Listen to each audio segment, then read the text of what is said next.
பிரச்சாரத்திற்கு வரும் தலைவர்கள், வேட்பாளர்கள் பார்க்கவும் அவர்களின் பேச்சை கேட்கவும் மக்கள் திரளுவர். கூட்டத்தை கண்டதும் பேச்சாளர்களுக்கு உற்சாகம் பிறக்கும். எங்களுக்கு ஓட்டளித்தால் ஊரில் பாலாறும் தேனாரும் ஓடும் என தேனொழுகப் பேசுவர். மக்களும் கைதட்டி ஆரவாரம் செய்வர். இதையெல்லாம் அந்த காலம். இப்போது எல்லாமே ஏடாகுடமாக நடந்து வருகிறது. பிரச்சாரத்துக்கு செல்வோர் யாராக இருந்தாலும், ஏன் முதல்வராக இருந்தாலும் கூட மக்கள் நேருக்கு நேர் கேள்வி கேட்கின்றனர்.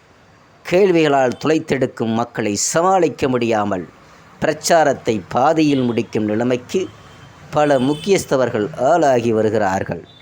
அது பற்றிய செய்தி தொகுப்பை நமது கடையர் டிவியில் என்ன என்பதை பார்த்து பார்ப்போம்.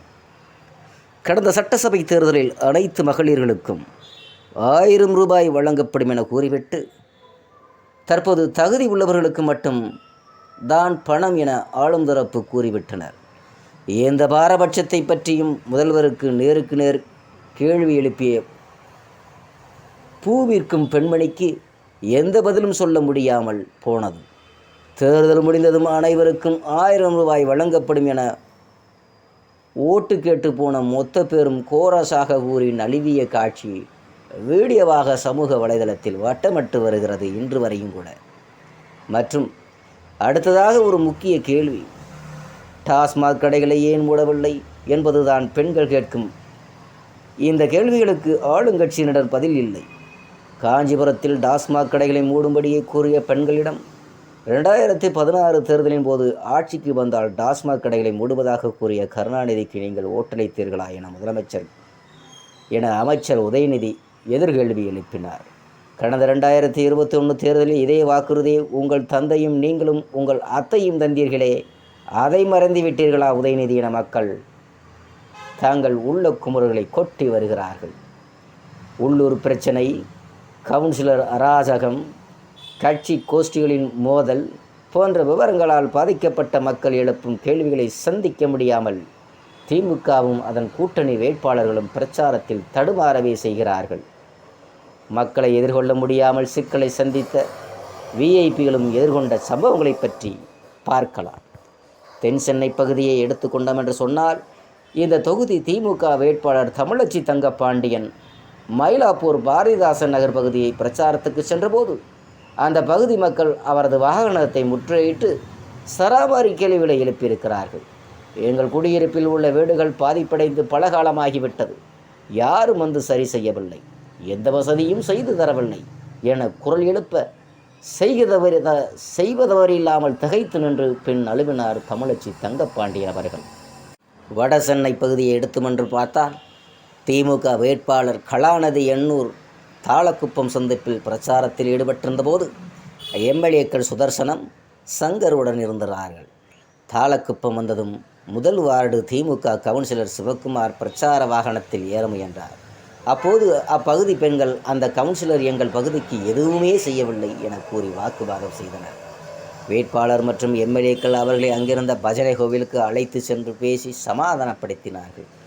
அதே நேரத்தில் மத்திய சென்னை எடுத்தோம் என்று பார்த்தால், திமுக வேட்பாளர் தயாநிதி மாறன் பிரச்சாரத்துக்கு சென்றபோது மக்கள் அவர் வாகனத்தை முற்கையிட்டு கேள்விகளை எழுப்ப அவர் கோபமடைந்து, நான் உங்களுக்காகத்தான் பேசுகிறேன், எனக்கா பேசுகிறேன் என கத்த கட்சியினர் அவரை சமாதானப்படுத்தினார்கள்.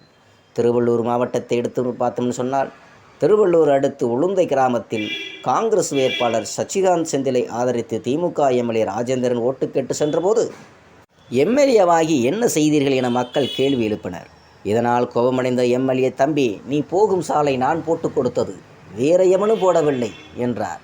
தொடர்ந்து கேள்வி கேட்ட நபரை நோக்கி, யோ, நீ இங்கே வந்து கேளு, மேலே வந்து கேளு, நான் பதில் கூறுகிறேன், உனக்கு என்ன தெரியும் என ஒருமையில் பேச மக்கள் ஆவேசமடைய உடன் வந்தவர்கள் மக்கள் சமாதானப்படுத்த பிரச்சார வாகனம் சட்டென அங்கிருந்து வேகமாக எடுத்தது.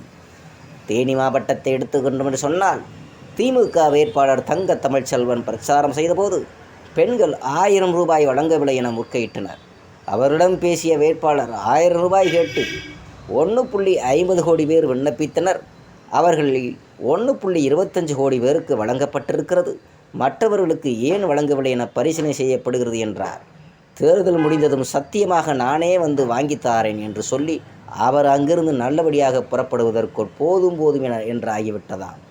திருநெல்வேலி பகுதியில் இந்த தொகுதி காங்கிரஸ் வேட்பாளரை ஆதரித்து அமைச்சர் அனிதா ராதாகிருஷ்ணன் அவர்கள் முக்கூடல் பகுதிக்கு ஓட்டு கேட்டு சென்றார். அவரை கிராம மக்கள் முற்கையிட்டு உரிமை தொகை குறித்து கேள்வி எழுப்பினர். கடந்த முறை ஓட்டு கேட்டு வந்தபோது எல்லா மக்களுக்கும் எல்லா மகளிக்கும் 1000 ரூபாய் வழங்கப்படும் என்றீர்கள். இப்போது பாதி பேருக்கு வந்துள்ளது, மீதமுள்ளோருக்கு வரவில்லை, என்றைக்கு வரும் என கேட்க எல்லோரும் தேர்தல் முடிந்ததும் வந்துவிடும் என கூறி அமைச்சர் காரில் ஏறி பறந்தார்கள்.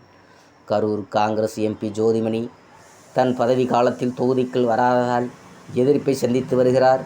கரூர் கோடாங்கிப்பட்டி ஆதி திராவிடர் தெருவுக்கு பிரச்சாரத்துக்கு சென்றபோது ஆராத்தி எடுக்க நின்ற பெண்களில் ஒருவர், 5 ஆண்டுகளாக உங்களை பார்க்கவில்லை, இப்போது ஓட்டு கேட்க மட்டும் வந்திருக்கிறீர்கள் என கேட்க பதில் கூற முடியாமல் அங்கிருந்து நழுவினார் ஜோதிமணி. திருப்பூர் மாவட்டத்தை எடுத்துக்கொண்டோம் என்று சொன்னால், திருப்பூர் மாவட்டம் தாராபுரம் அருகே ஒப்பாறு அணை உள்ளது. அணைக்கு நீர் வேண்டும் என அணையை சுற்றியுள்ள கிராமங்களில் கருப்பு கொடி கட்டி பலகட்ட போராட்டம் நடத்தியிருக்கிறார்கள். வராதே வராதே ஓட்டு கேட்டு ஊருக்குள் வராதே என்ற வாசகங்கள் அடங்கிய பேனர்களை போராட்டக்காரர்கள் வைத்தனர். நேற்று முன்தினம் மாலை ஈரோடு லோக்சபா தொகுதி திமுக வேட்பாளர் பிரகாஷுடன் ஆதிதிராவிட நலத்துறை அமைச்சர் கயல்விழி குண்டம் அருகே தேர்ப்பாதை என்ற இடத்திற்கு சென்றபோது விவசாயிகள் கருப்பு கொடி காட்டி எதிர்ப்பு தெரிவித்தார்கள். இதனால் அமைச்சரும் வேட்பாளரும் பிரச்சாரம் செய்ய முடியாமல் திரும்பிச் சென்றார்கள். திண்டுக்கல் மாவட்டத்தை எடுத்து சொன்னமென்றால், திண்டுக்கல் மாவட்டம் ஆத்தூர் சட்டசபை தொகுதிக்கு உட்பட்ட ராமநாதபுரத்தில் நேற்று முன்தினம் இரவு மார்க்சிஸ்ட் கம்யூனிஸ்ட் வேட்பாளர்கள் சச்சிதானந்துடன் அமைச்சர் பெரியசாமி ஓட்டு கேட்டு சென்றார். அவர் பேச துவங்கிய போது அங்கிருந்த பெண்கள் கிராமத்திற்கு குடிநீர் கிடைக்கவில்லை, யாருக்கும் எந்த வேலைவாய்ப்பு வழங்கவில்லை என கூறி வாக்குவாதத்தில் ஈடுபட்டார்கள். பிரச்சார வாகனத்தில் இருந்து இறங்கிய அமைச்சரை மக்கள் முற்கையிட்டு ஆளுக்கு ஒரு பிரச்சனையை கூறி கேள்வி மேல் கேள்வி எழுப்பினர். இளைஞர்களின் சிலர் வேலைவாய்ப்பு பெற்று தரவில்லை, குடிநீர் வசதி கூட செய்து தரவில்லை, ஊருக்குள் வரக்கூடாது என்றனர். இதனால் கோபமடைந்த அமைச்சர் எதிர்ப்பு தெரிவித்தவரை மிரட்டிவிட்டு புறப்பட்டார். மயிலாடுதுறை மாவட்டம் தரங்கம்பாடி தாலுகா வடகரை அரங்கமுடி புதுத்தெருவில் 150 குடும்பங்களைச் சேர்ந்த 600க்கும் மேற்பட்டோர் வசித்து வருகிறார்கள். இவர்கள் தங்கள் வீட்டு மனை பட்டா வழங்காததால் தேர்தலை புறக்கணிப்பு போவதாக அறிவித்திருக்கிறார்கள். வேட்பாளர்கள் யாரும் தங்கள் பகுதிக்கு ஓட்டு கேட்டு வர வேண்டாம் எனவும் அறிவித்திருக்கிறார்கள். மீறி வருவோருக்கு கடும் எதிர்ப்பையும் காட்ட தயாராக இருக்கிறார்கள் என்ற செய்தியும் வருகிறது. பெரம்பலூர் மாவட்டத்தை எடுத்துக்கொண்டோம் என்று சொன்னால், பெரம்பலூர் தொகுதியில் திமுக வேட்பாளர் அருண் நேரு கிராம பகுதியில் பிரச்சாரத்திற்கு சென்றார். அப்போது மேட்டுப்பாளையம் கிராம பெண்கள் தாங்கள் கிராமத்திற்கு பஸ் வசதி இல்லை, தண்ணீர் தட்டுப்பாடு உள்ளது என்று புகார் கூறியிருக்கிறார்கள். அப்போது பெரம்பலூர் நகராட்சி தலைவர் அம்பிகாவின் கணவர் ராஜேந்திரன், நான் என்ன லண்டன்லையா இருக்கேன், இங்கே தானே இருக்கிறேன், என்னிடம் கூறுங்கள் என கூறி எகிற பதிலுக்கு புகார் கூறியோரும் வம்பு செய்திருக்கிறார்கள். சிவகங்கை மாவட்டத்தை எடுத்துக்கொண்டோம் என்று சொன்னால், காரைக்குடி அருகே காங்கிரஸ் வேட்பாளர் கார்த்திக் சிதம்பரத்தை ஆதரித்து சிதம்பரம் பிரச்சாரம் செய்தபோது பெண்கள் டாஸ்மாக் கடையை மூடாது குறித்து கேள்வி எழுப்பினர். அதற்கு பதிலளிக்க முடியாமல் சிதம்பரம் பிரச்சாரத்தை பாதியில் நிறுத்தி புறப்பட்டார். அவர் சென்றதும் காங்கிரஸ் எம்எல்ஏ மாங்குடியை முற்கையிட்ட பெண்கள், ஒரு வீட்டில் 3 பேர் மதுவால் இறந்திருக்கிறார்கள், டாஸ்மாக் கடைகளை மூடுங்கள் என கூறினால் மறுக்கிறீர்கள் என்றனர். ஒரு பெண் எம்எல்ஏ காலில் விழுந்து டாஸ்மாக் கடையை மூடுங்கள் என கெஞ்சினார். மற்றொரு பெண், என் மகன் மது அருந்துவதால் பெண் தர மறுக்கிறார்கள், வயது 35 ஆகிவிட்டது, சிதம்பரம் வீட்டில் பெண் இருந்தால் தருவாரா என கேட்க அவர்களை சமாதானப்படுத்த முடியாமல் தடுமாறினார். இதுபோல் தமிழகம் முழுவதும் பொதுமக்களின் கேள்விகளுக்கு பதிலளிக்க முடியாமல் வேட்பாளர்கள் தலைவர்கள் பிரச்சாரத்தில் திணறி வருகிறார்கள். மத்திய சென்னை தொகுதிக்கு உட்பட்ட சூளை தாட்டான்குளம் பகுதியில் கோவில் நிலம் மீட்பு தொடர்பான இந்து சமய அறநிலைத்துறை நடவடிக்கைக்கு எதிர்ப்பு தெரிவித்து அப்பகுதி மக்கள் வீடுகளில் கருப்பு கொடி காட்டியிருக்கிறார்கள். முன்கூட்டியே இந்த பிரச்சனை அறிந்ததும் சம்பந்தப்பட்ட இடத்துக்கு பிரச்சாரம் செய்யாமல் தவிர்த்து விட்டார் தயாநிதி மாறன். இதே பாணியில் மற்ற வேட்பாளர்களும் அமைச்சர்களும் எதிர்ப்பு உள்ள பகுதியை முன்கூட்டியே அறிந்து அங்கு செல்லாமல் தவிர்த்து துவங்கியிருக்கிறார்கள் என்பது பற்றி செய்திகள் நமக்கு வந்து கொண்டே இருக்கிறது. ஆகையினால் எதிர்ப்புகளும் அதை சமாளிப்புகளும் இந்த 2024 லோக்சபா தேர்தலில் அரசியல் கட்சி வேட்பாளர்கள் திணறி வருகிறார்கள், பொதுமக்களிடமிருந்து வருகிறார்கள் என்ற செய்தி நமக்கு வருகிறது. நன்றி, வணக்கம்.